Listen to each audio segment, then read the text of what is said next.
미국은 왜 한 달 전 발언을 지금 꺼냈을까? 저는 이 질문 하나에 답이 다 들어있다고 봐요. 이렇게 세 점을 딱 찍어 놓고 보면 이 뉴스는 완전히 다른 뉴스로 해석될 수도 있는 겁니다. 안녕하세요. 채널 고현준입니다. 자, 일단 뉴스부터 좀 정리하겠습니다.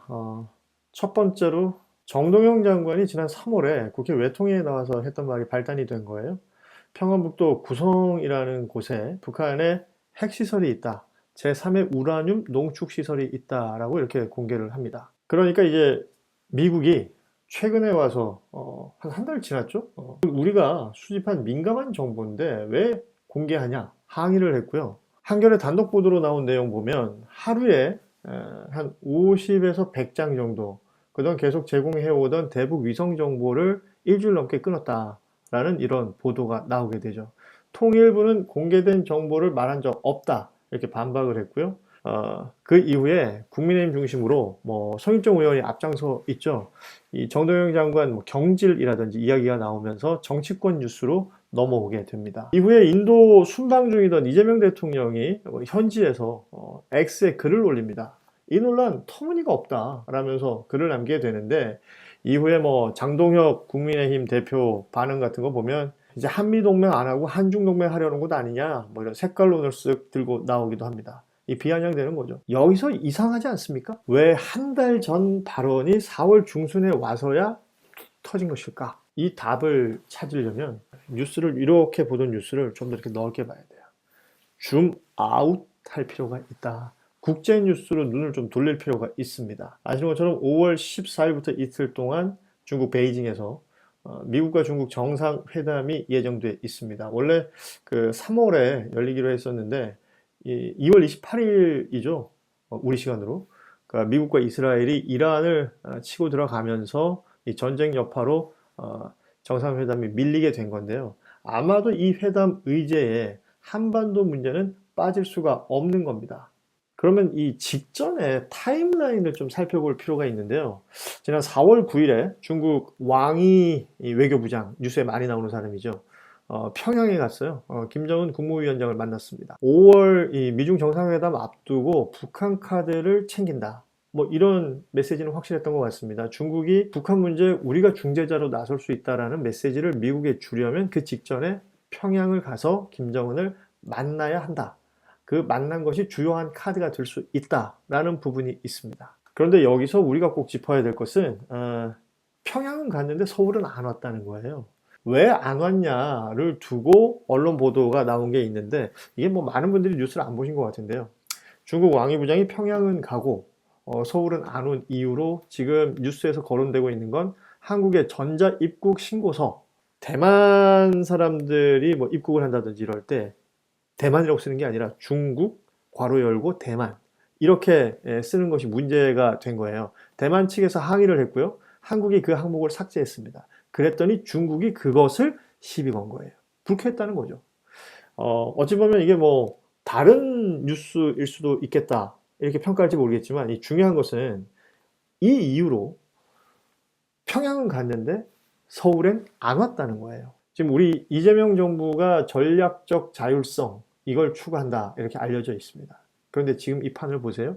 미국으로부터는 정보가 일부 제한되고 있는 것이고 중국은 이 외교 일정 자체가 무시되는 상황이 미국, 중국 관련해서 동시에 벌어지고 있는 겁니다. 트럼프 2개 대외 전략이라는 게 이 미국의 대외 전략이라는 게 2026 국방 백서라는 곳에 적혀 있어요. 뭐라고 적혀 있냐? 본토 방위. 그러니까 미국 그 아메리카 대륙에 있는 미국 50개 주 지킨다. 본토 방위. 그리고 또 하나가 뭐냐면 중국 견제입니다.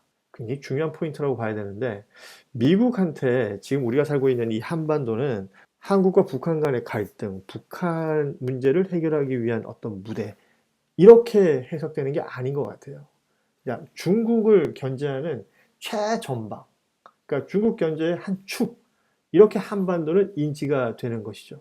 이 관점에서 이재명 정부의 그 행보를 좀 다시 볼 필요가 있는데 이재명 정부의 공식 외교 기조 자주 하는 얘기지만 국익 중심의 실용 외교 또 전략적 자율성 이렇게 얘기를 합니다. 자, 다시 한번 체크해봐요. 국익 중심의 실용 외교 전략적 자율성 틀린 말 없잖아요. 그런데 미국에서는 워싱턴에서는 이걸 어떻게 받아들일까? 아마도 미국하고 거리를 좀 두려고 하는 것 아닐까? 뭐 이렇게 생각할 수도 있습니다. 그리고 제가 보기에는 아주 중요한 기점이 하나 있었는데 바로 이재명 대통령이 이스라엘 인권 관련해서 보편적 인권이라는 단어를 썼던 바로 그 X 게시글입니다. 중동 지역이나 뭐 유럽 정상들 엄청난 환영의 메시지를 냈습니다. 뭐 여기저기 보도된 내용들도 워낙 많았었고요. 중동, 글로벌 사우스, 유럽 곳곳에서 환영을 받았는데 미국하고 이스라엘만 거북해 했어요. 이게 뭐 대표적인 언론들 AFP나 알자지라에까지 대서특필된 내용이거든요. 이 내용을 미국은 또 어떻게 받아들일까? 미국 입장에서는 이재명 대통령의 이 게시글, 그리고 미국과 이스라엘을 제외한 다른 전 세계에서 환영받는 이 상황, 어떻게 해석할까? 한국이 달라졌다? 한국이 과거의 한국이 아니다? 슬금슬금 중간지대로 빠져나가려고 한다? 뭐 이런 신호로 충분히 느낄 수가 있겠죠. 그래서 제가 하고 싶은 이야기는 딱 이겁니다. 미국은 왜 한 달 전 발언을 지금 꺼냈을까? 저는 이 질문 하나에 답이 다 들어있다고 봐요. 그러니까 정동영 장관이 구성의 핵시설 얘기를 했던 것이 3월, 그리고 지금 미국이 정보 제안하면서 시비를 건 게 4월, 그리고 딱 쳐다봤더니 5월 14일에 중국 베이징에서 한미 정상회담이 있더라. 3월, 4월, 5월 이렇게 세 점을 딱 찍어놓고 보면 이 뉴스는 완전히 다른 뉴스로 해석될 수도 있는 겁니다. 미국이 이제 5월 미중 정상회담 앞두고 우리에게 분명한 신호를 보내고 있는 것이다. 우리가 지금 니들 어느 편인지 본다. 줄을 어디에 서는지 볼 거야. 뭐 이런 메시지를 내고 있는 것 아닐까. 사실 이런 것들 뭐 직접 얘기한다면 뭐 주권 침해가 될 수도 있고 뭐 외교적 결례가 될 수도 있고 이런 거니까 과거에 계속 쌓여있던 여러 정보들 중에 하나를 끌고 나온 거예요. 3월에 했던 정동영 통일부 장관의 발언. 그러니까 사실은 이게 뭐 기밀 누설이냐 그렇지 않느냐는 조금 부차적인 문제일 수 있겠다. 미국은 지금 이 카드를 지금 이 시점에 쓸 수 있는 카드라고 생각해서 꺼낸 거다. 이건 음모론이 아닙니다. 그러니까 외교에 있어서의 타이밍은 우연일 수가 없는 거거든요. 또 하나 중요한 건 이제 사실 미국이 이렇게 나오면 우리는 어떻게 대응을 할 것이냐. 이 부분에서 이재명 대통령이 딱 등장을 하는 거죠. 지금 다시 한번 보세요. 이 프레임으로 본다면 이재명 대통령의 X 글이 다르게 읽혀요. 대통령이 터무니없다라는 표현을 썼습니다. 이거 어찌 보면 정동영 장관 좀 감싸는 것처럼 들릴 수 있지만 그 본질적으로 보자면 이 프레임 자체를 받아들이지 않겠다라는 일종의 선언일 수도 있겠다. 저는 그 생각을 한번 해봅니다. 그리고 또 하나, 이게 문장 말미에 이게 어떻게 하다 이런 일이 벌어졌는지 알아봐야겠다라고 했거든요. 여러분 어떻게 해석이 되세요? 대통령이 알아봐야겠다. 이 쭉 뉴스들 따라가다 보면 이 보도가 처음 나왔을 때 기사들 쭉 보면 말이죠.